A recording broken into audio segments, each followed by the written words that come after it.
Witnesses say that when this plane came down, that it sounded like thunder. And last we heard from Antoinette and her family, they still hadn't decided whether or not they wanted to evacuate. So you rub it in all the exposed areas on your body to make sure that you're well protected. And Mr. Kelly says what makes the reopening that much more special this time around, the redevelopment project that's coming right across the street. After dealing with pothole problems in Port Arthur, many motorists are finding themselves in the one place they don't want to be in, the tire shop. Your drive home could be a little difficult. Now, I want to go ahead and show you all what it looks like out here right now. It's hot. Now, despite the high temperatures this summer, many golf courses in the area have seen an increase in play, and today we found out why. It's like you were saying, Kelsey, I know they say it's good luck if it rains on your wedding, but what about a tropical storm? If you want to know how my experience really went, let me Oh, no.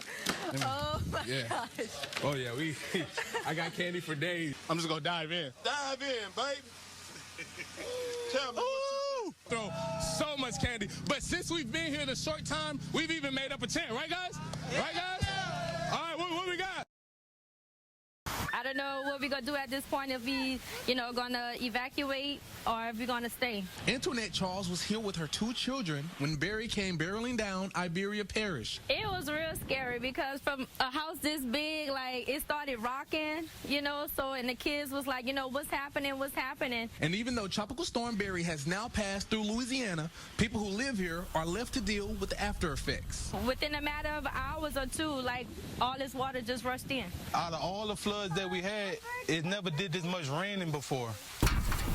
The storm surge has left her house surrounded by water, but high waters aren't the only thing people out here are battling. Power in the area has been out since Saturday, and they say it could be out as long as Wednesday. I really can't say what's going to happen, Maybe we have to get on the road and just head that way. I really don't know what we're going to do. But the one thing people who live here do know is that next time a storm comes, they won't be around to see it. I'm getting out of here. I'm going to go. No, we not staying. Next time, we not staying. We're going to prepare to leave next time. But right now, we kind of like stuck in a situation, Investigators say the body of a woman was found. Jefferson County Sheriff's deputies are investigating a burned body. That's where the body was left scorched. Some of the grass still burnt. The closest house was almost a mile away. I really miss my sister. I can't even tell you how much I miss her. It's just been devastating.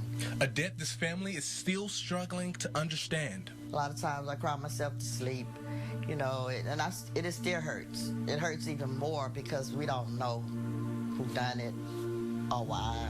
Diane Green is the sister of Cordy Simmons. On October 26, 2016, she got the news that would completely change her life.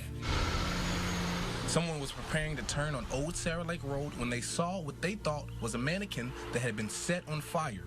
After Jefferson County Sheriff used fire extinguishers to put out the blaze, they realized it was something much worse. It was Cordy's body, burning. It's just amazing how she could just be that person and something like this just happened to her. The fire had done extensive damage to the body. It's a murder Jefferson County Sheriff investigators are still piecing together almost 3 years later. We still don't know who killed Cordy Simmons. Captain Jeff Chadney started working with the sheriff's office after Cordy's murder, but this case has become a primary focus. He's determined to solve it. This was somebody's mother, somebody's sister, somebody's daughter. The answers we can't give to the family for that final closure.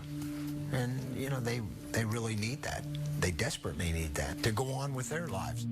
The autopsy revealed Cordy died before her body was set on fire. Detectives say she was choked to death, and they believe there was more than one person involved. She was probably killed somewhere else at another location, and the body was dumped there and set ablaze to destroy evidence. Cordy was last seen the night before in Beaumont with her brother.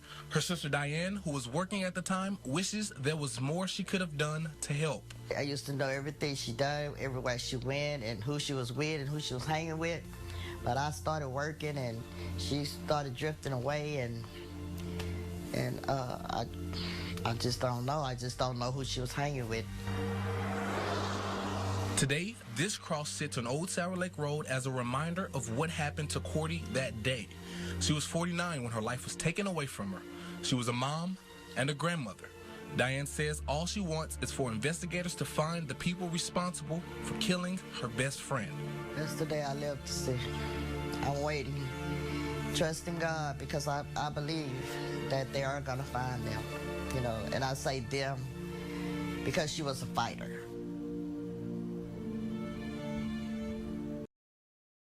That day was horrible. A heartbroken family finally breaking their silence. It hasn't hit me yet that I'm going to be living without her. The paternal grandmother and aunt of 2-year-old Savannah Roque talked with us about what they called the worst day of their lives. I went into the room, and that room was destroyed. All I could see was her arm full of blood coming from the closet. Martha Roque says she noticed something off with Savannah's father, Yvanis Roque, the night before. The nonsense that he was saying that the government has some kind of machine. Martha says the morning of the murder she had gone to see Orange County Judge Chad Jenkins. She wanted to obtain a mental health warrant to have Yvanis picked up and evaluated. Savi goes with me everywhere. And I didn't take her anywhere because it was raining and it was really cold. I reached down and I see her going to her pacifier, and she was sound asleep. And I said, "I'll be right back, Mama." And I gave her a kiss, but she was asleep. When she got back, it was too late. I want to leave here. I want to leave this house because I have memories. Martha now says she's filled with mixed emotions. She says Yvanis loves Savannah and she believes he's ill, but says that will never excuse what he did. It really hurts because he's my son. And if I think he had done it on purpose, I would hate him.